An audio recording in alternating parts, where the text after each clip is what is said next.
So now we're going to move on to our next interview and guest speaker for the evening, Dorota Grabkowska. So Dorota is joining us this evening from down in Brighton.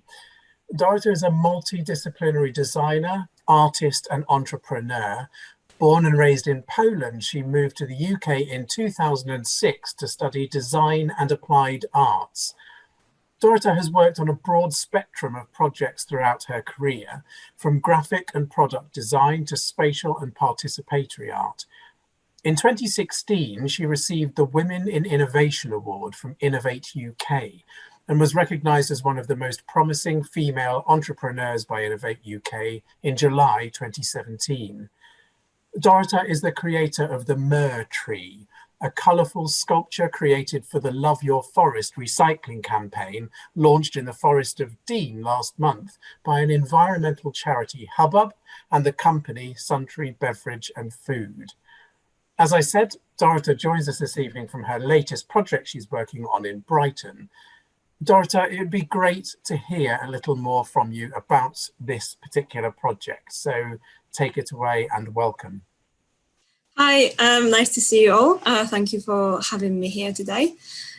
So to tell you a little bit more about the Myr Tree, the sculpture I created for the Forest of Dean, is the winner of the Love Your Forest competition and a part of the newly launched recycling campaign in the Forest of Dean. The Love Your Forest is run by the environmental charity Hubbub, in collaboration with Suntory Beverage and Food, who owns drink brands such as Ribena, Lucozade, Orangina. The other partners on this project include the Forest of Dean, the Forestry England, and the Foresters Forest.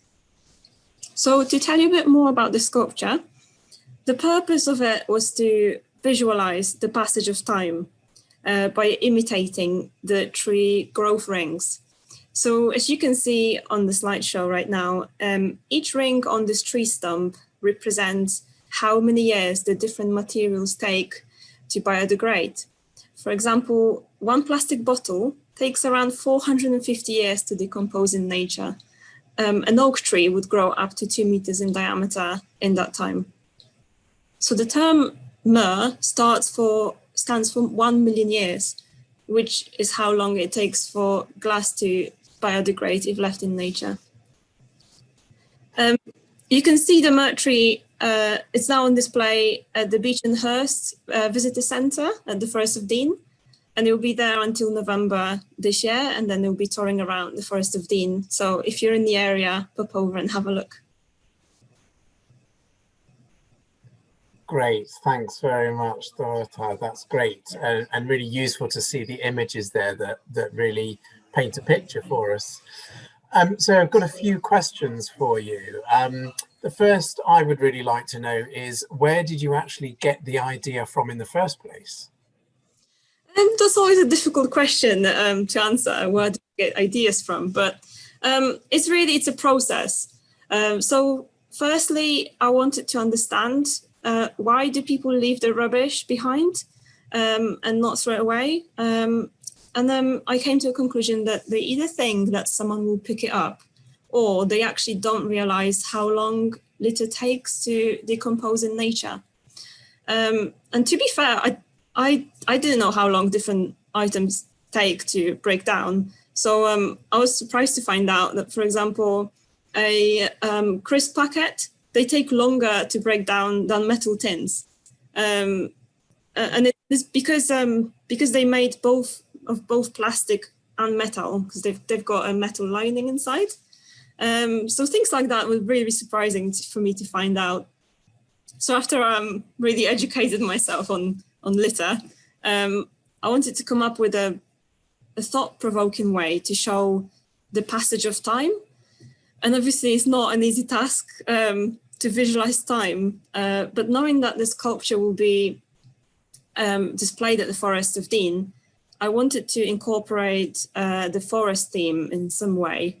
And then I came up with an idea of showing how big a tree would grow in the time it takes for each type of litter to decompose. So then people had direct comparison and a sort of one-to-one scale of seeing how long it actually takes for that tree to grow. And then so I did a lot of research on the tree growth rates and sketched out a diagram comparing the two. And that's how really the design was born. Amazing. It's really fascinating to hear about. Thank you. The other bit that really interests me is you mentioned at the beginning that part of the partnership working here was with a food and drink company who obviously generate their own packaging. So did they, as part of this, did they propose packaging solutions or anything like that in line with your project? Yeah, funnily enough, there were actually a few Lucozade bottles in the sculpture. But speaking with Ben Davis from Suntory, he mentioned the commitment to delivering a circular economy. For example, ensuring that by 2025, all the packaging is recyclable, and also encouraging the bottle-to-bottle recycling, which means making bottles from recycled plastic. So in terms of packaging solutions, one of the drink brands, Ribena, for example, has been in 100% recycling bottles since 2007, they said.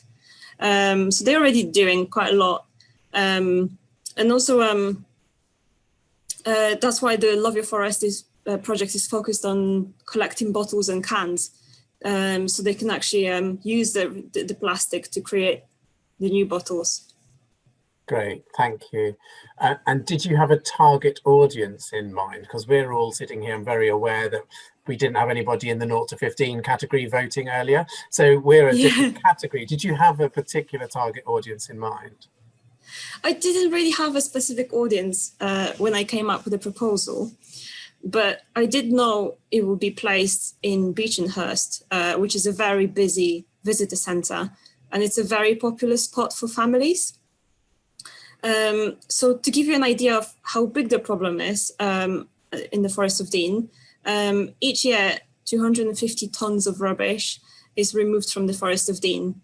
So you can see how popular it is for people coming into the forest, and they go in and just leave the rubbish behind. So when you think about it, there isn't really a specific group that needs to be targeted. I think it's everyone really that needs to be educated on the effects of their actions.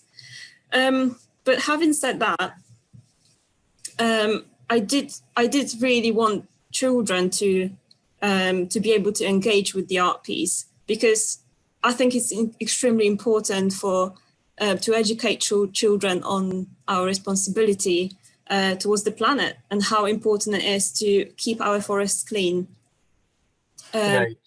Because without forest, there would be no life on Earth. In terms of the sculpture itself, I made it low enough so the kids can see the top of it and see all the litter. I made it very colourful, so it's eye-catching and it gets the attention of the visitors, especially being placed in the forest where everything is pretty much green. I wanted to bring a lot of colours in, so it actually pops out and stands out. That's excellent. Thanks, Dorota. What would your own personal top tips or suggestions be for everyone wanting to reduce, reuse or recycle? Do you have your own personal tip that you would go for? Yeah, I think I agree with Dan, who we heard from earlier. We need to really focus on making changes to our lifestyle. I know there's been a massive shift in the past decade towards sustainable living, which means reducing our carbon footprint as individuals by altering methods of transportation, energy consumption, but most of all our diets as well. Sadly, we still live in very consumerist culture. And we're constantly encouraged to make more money, buy more things, consume more.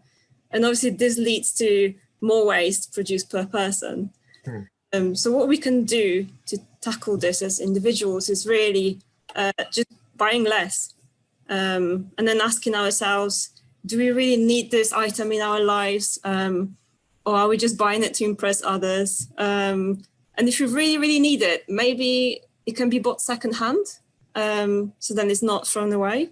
And at the same time, if we want to get rid of something, do we really have to put it in a bin? Maybe we can donate it to someone, or maybe we can resell it. So really just looking into things like that, where we can, you know, buy secondhand and stop sort of the fast fashion movement as well. And then in terms of food, I think it's time for us to stop being selfish and start making a shift towards a plant-based diet as well, which is the single biggest way to reduce our impact on planet Earth. Thanks so much. Thanks for sharing your thoughts and all of that. That's really super. And one final question. We know you're in Brighton. We can see you're in a really fascinating looking building there. What new projects do you have in store right now? So I'm at the moment, I'm in Brighton. I'm at the +X Innovation Hub. It's a great co-working space for creatives, and not only creatives, small businesses to come in, sort of hire a desk and work here. So I'm making an art piece for them called What Made Me, which explores what influences people and what shapes them as individuals. So this particular piece focuses on what shaped and changed people during the pandemic and during this year. So it's so it's a very interactive art piece where people come in and explore and answer different kind of questions by connecting the words together displayed on the board. And at the end of the day, it becomes a visual data map of who they are and who they become. Amazing. That sounds really interesting. Well, hopefully we'll be able to share some of that through our social media channels as well to see what the result looks like as well. So thanks very much. Thank you, Dorota, and thanks so much for joining us this evening from Brighton as well. Thank you.